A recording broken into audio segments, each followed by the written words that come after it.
the 10th episode of the Daily Attorney. Welcome, everyone. Welcome to the 10th episode of the Daily Attorney podcast, where we talk to women attorneys all over the United States who are just simply amazing at what they do inside and outside of the legal profession. Our guest today is the founder of the IvyLaw Law Office, attorney Jumoke Oladapo. Her law office focuses on immigration law and trust and estates. Ms. Oladapo holds a Master's of Law from my alma mater, the University of Baltimore School of Law, and is also licensed to practice in Maryland and New York. And everyone knows New York is my home state, so we'll talk about that. She has been named as one of the top 10 immigration lawyers in Maryland. Awesome. She has been nominated as one of the top 10 family law attorneys in Maryland, and she is a licensed personal family lawyer. I had no idea there was even a license for that, so we definitely have to talk about that. She is a member of the Maryland State Bar Association, American Immigration Law Association, and the Prince George's County Association. She is a happily married mom of 3 girls and a kick-ass entrepreneur.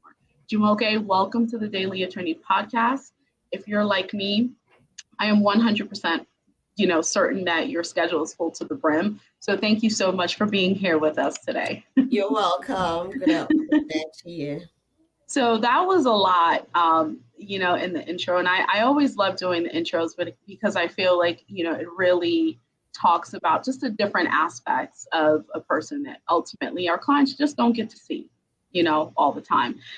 So let's start out with just, why did you decide to go to law school? Like what was what attracted you to being an attorney, especially an immigration attorney? Because I always wanted to be an immigration attorney, but I was like, no, this is too much.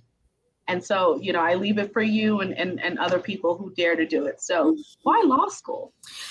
Oh, well, a decision that you have to make after you leave high school is to go to the university. I originally, I did high school in Nigeria.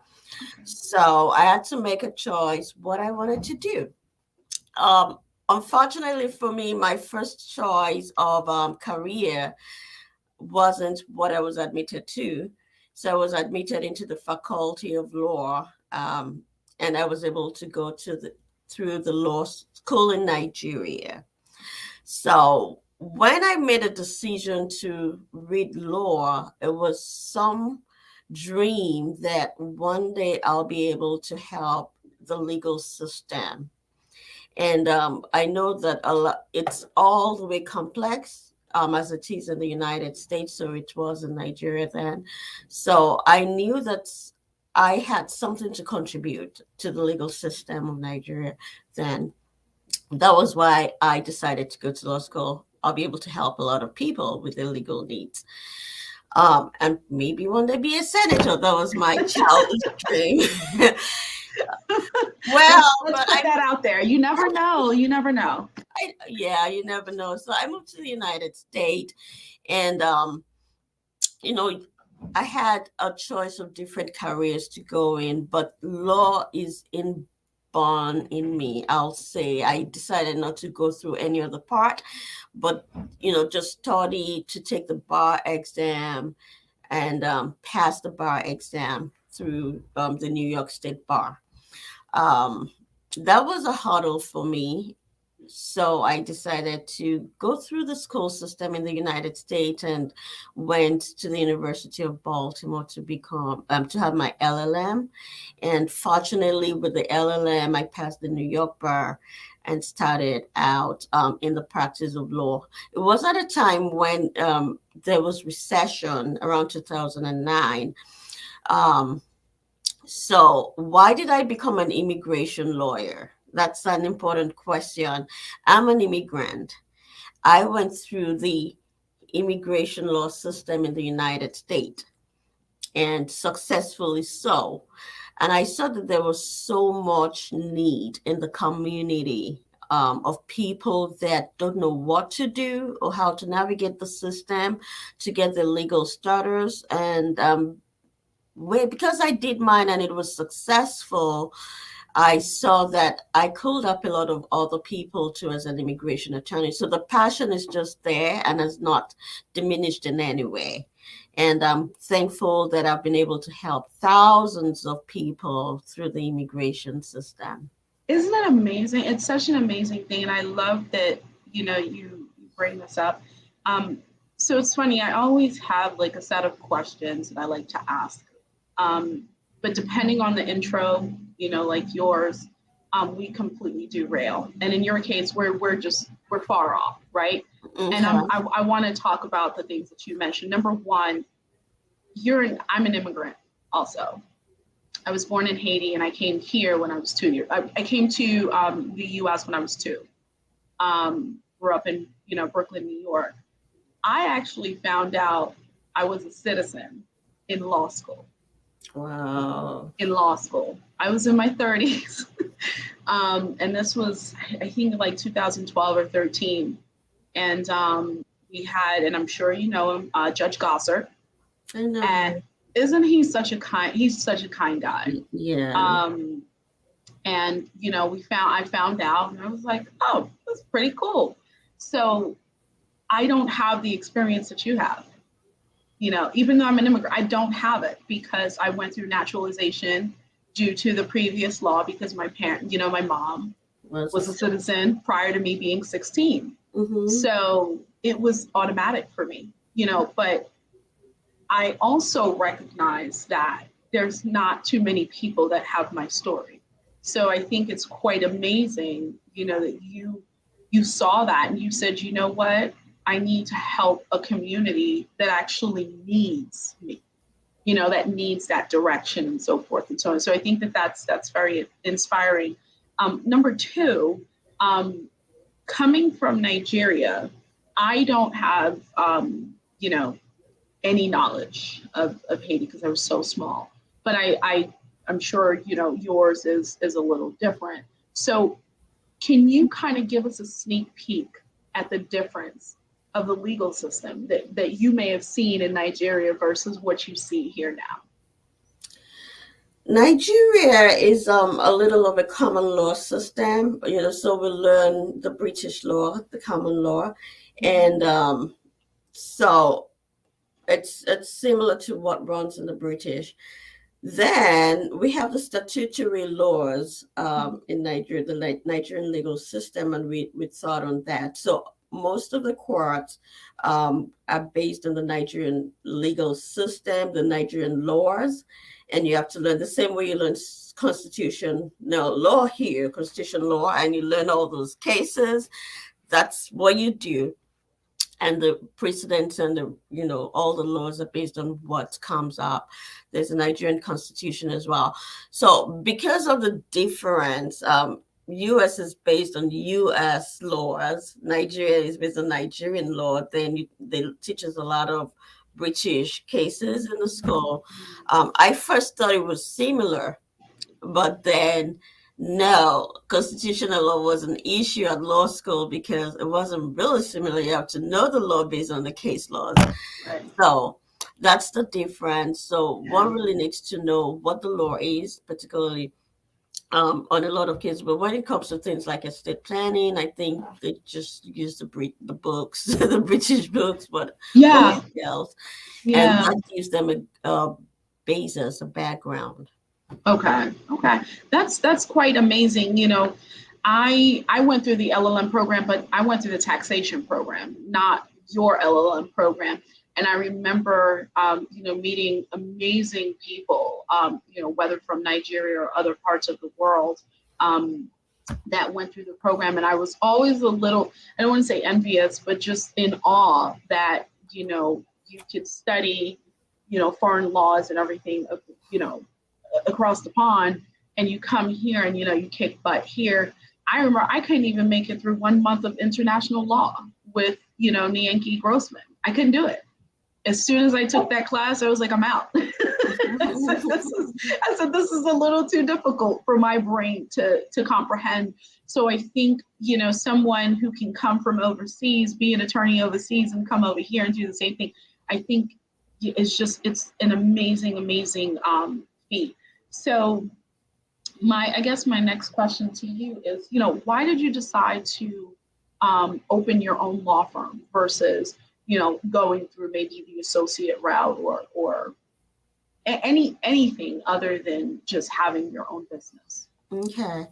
So, as a growing attorney in Nigeria, I always had this in mind that I was going to work for a certain number of years, then become an entrepreneur, start my own law practice. And I had the opportunity to walk through being a lawyer in Nigeria before I moved to the United States, then went back to school. So when I came to the United States, I had an opportunity to work not with a law firm, but to go back to law school. And by the time I graduated from law school, there was no job out there. It was during the recession.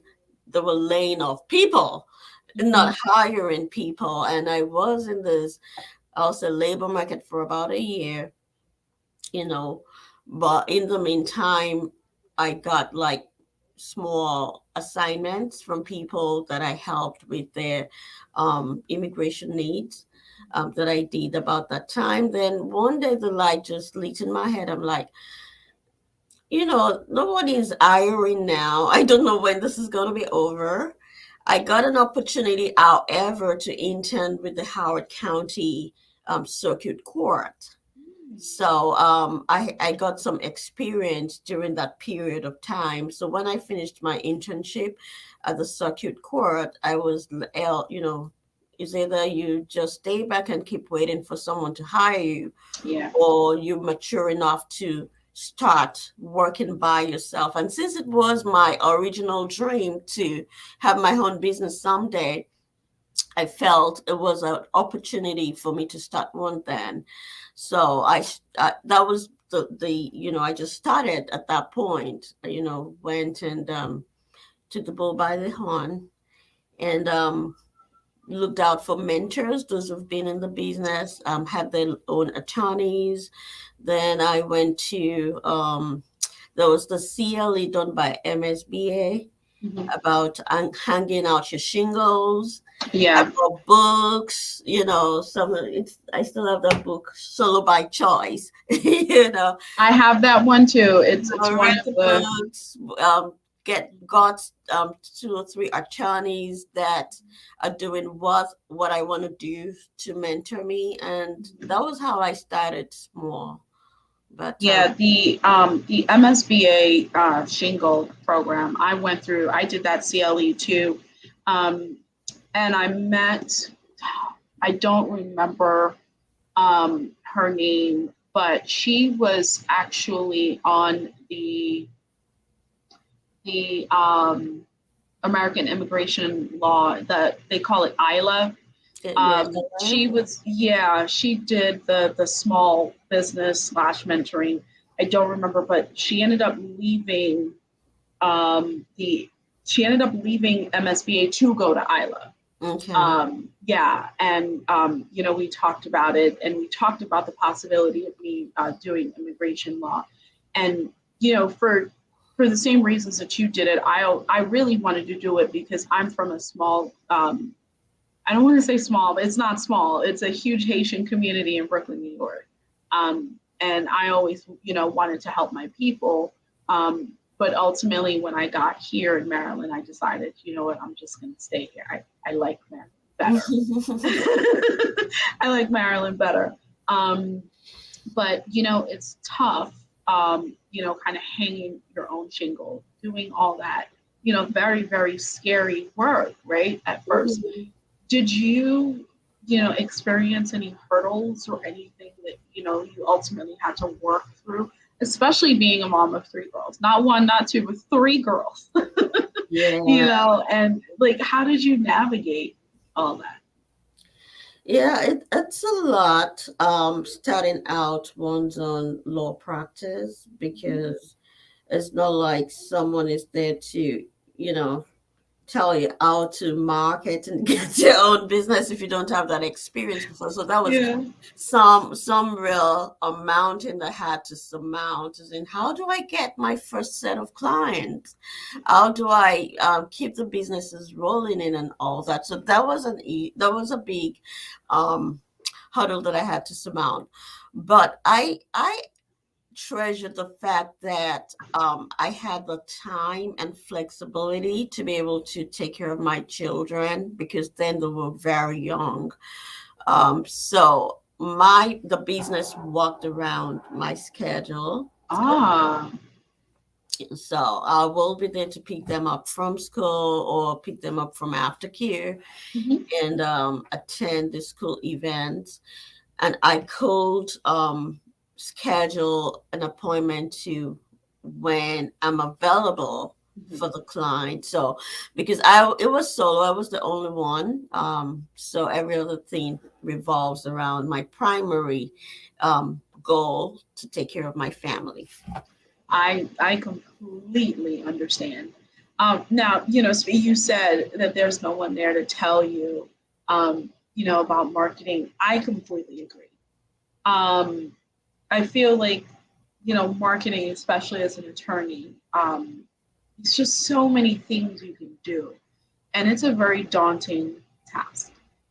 But I think you've done a really, really great, um, job. Like you have 5 stars on Google, but 71 5-star reviews. Like, Oh come yeah. on, come on, Jumoke. You can't. You need to start making stickers that says 71 because that's amazing. Yeah. It's very it's funny because my producer and I, we both do research on the attorneys that we speak with, and I always go and I look at what clients say, and it's just amazing there. So one person said, "Glory be to God." I said, "Oh," I was like, she really, really does care about her clients, and it's very evident, through the reviews. So definitely, much respect, to you for that. Um, Thank what you. makes what would you say, like, ultimately makes your law firm um just different? I can tell what makes your law firm different because I read those reviews. But for people who don't know, like, what would you say is what ultimately makes your law firm different? So, we try to run a relationship based law firm. So, it's not about a case in our office, in IvyLaw Law Office. It's not about a case, it's about the life of a client that comes in for help. So, if we see each matter as this is about this person's life, we will help them with the whole of our heart. That's it. And we treat them as people. We don't treat them as cases or files. So we try to understand each of their needs. We make it as much as it's a growing firm, we make it personal. We want to understand them, understand their needs, and meet that need. And we put in our best, with each of our cases. The goal is we want to be result oriented. So if you come to our office, our goal is to get you a successful outcome. And by God's grace, we've done that successfully with a whole lot of our clients. And also, we keep in touch with them from time to time, you know, so that we truly care about them. That's what I'll say. We truly care about them because we want to see this. This is a relationship based law firm. And so also that one of the things that make us different, but of course, the testimonies or the testimonials speak for Mm-hmm. themselves. These are true stories. They are not made up stories.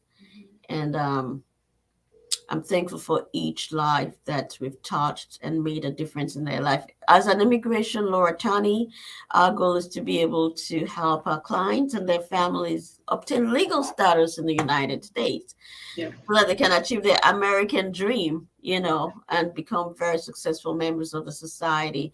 So if we can take them out of no starters to become green card holders or citizens, it's so much, there's a lot they can do with that rather than walking under the table, It is a lot more that they can do with that. And it's what I've seen is it's a symbol of importance for them because it resembles hope.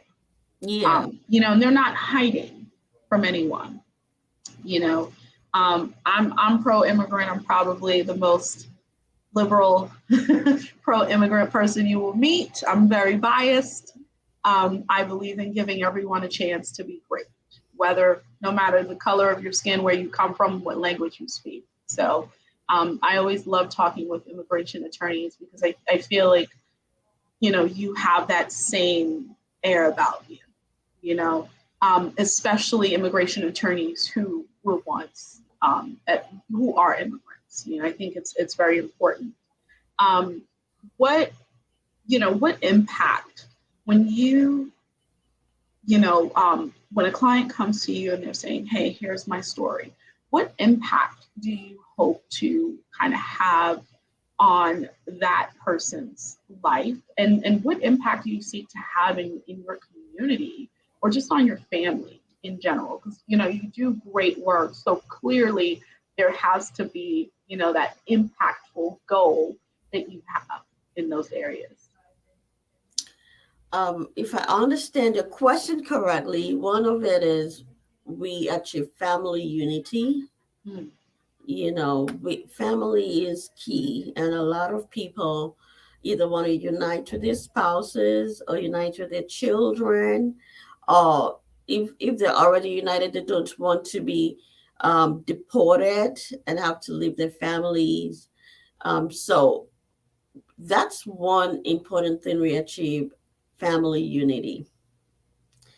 And also, with respect to our estate planning practice, the impact is, at the end of the day, for most of our clients, we want them not to have to go through the probate system, to have their estate properly done in such a way that they save on estate taxes, they save on the hassles of going through the probate system by proper estate planning.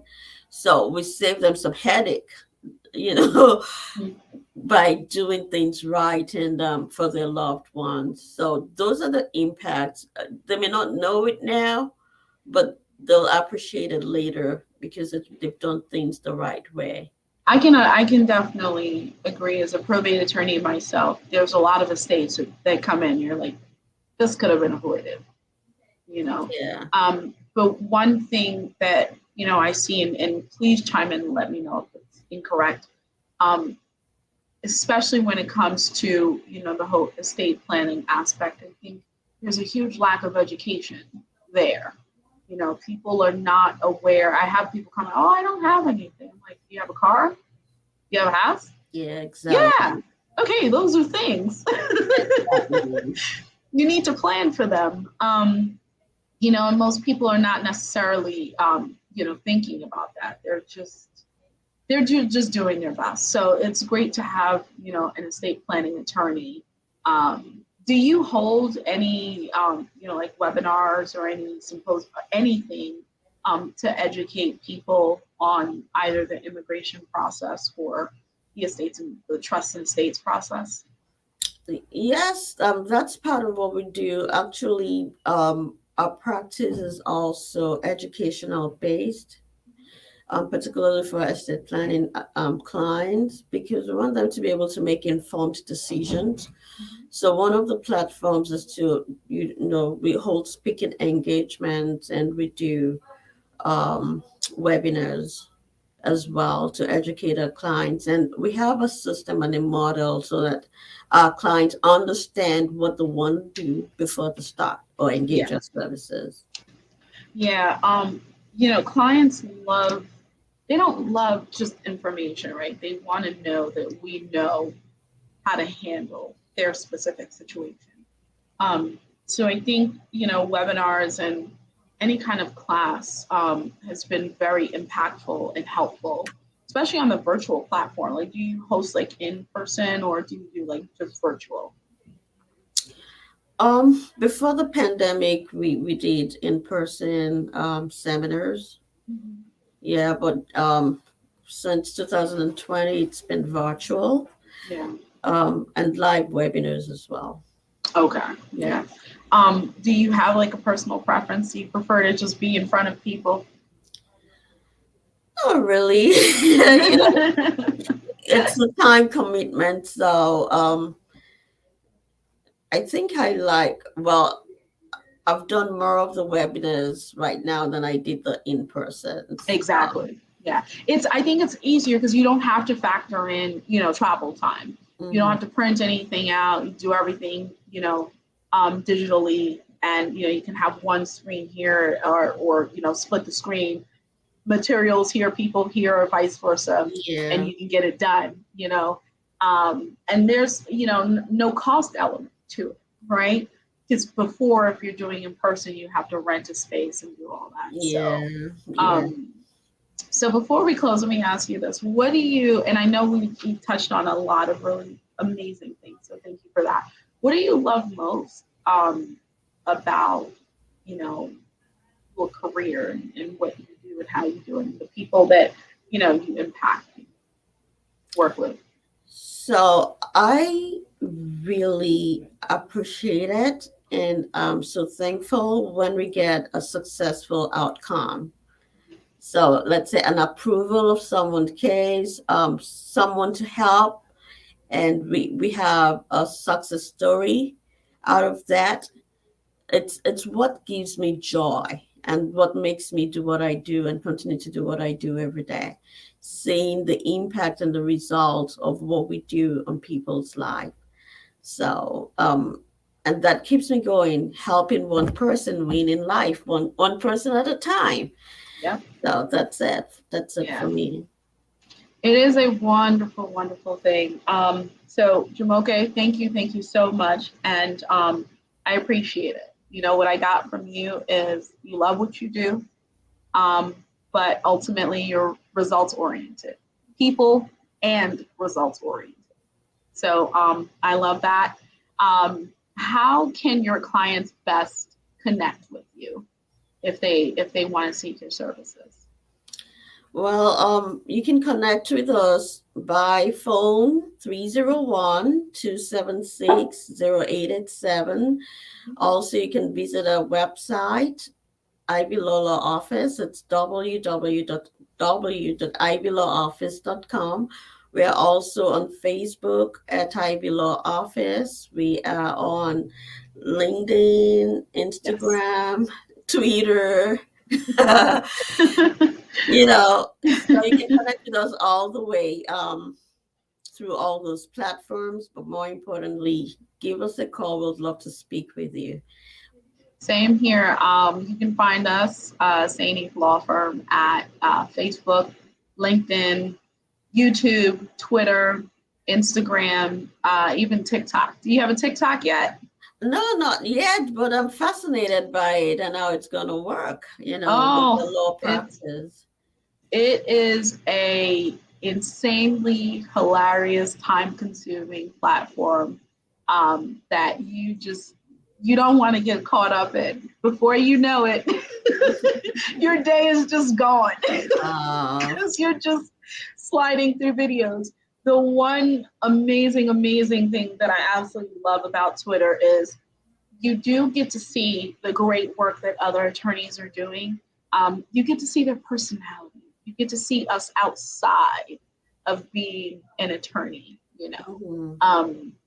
In some cases, it's an amazing platform, but just be careful because you will get lost. I personally do not have social media on my phone anymore. I have proven to not be trustworthy with my time in social media, so it is gone. I only check in on the law firm stuff and keep it moving. But Jumoke, thank you so much for being here with us today. It has been a pleasure. I love doing this, and thank you for being my 10th guest on the show. Kind of started it. Just wanted to put myself out there, but most importantly, wanting to highlight attorneys such as yourself from very, very colorful backgrounds. And I love it. And I love that, your clients are commenting and everyone is cheering you on. And I just absolutely love it. So thank you for being here with us. Everyone, thank you for tuning in. We've had a pretty big audience today, which is exciting. My name is Marie Yves Nadine Jean Baptiste. I am the owner and CEO of the St. Yves Law Firm located here in Towson. Thank you so much, Jumoke, for being with us. Have a great day. Thank you very much for having me. It's a pleasure.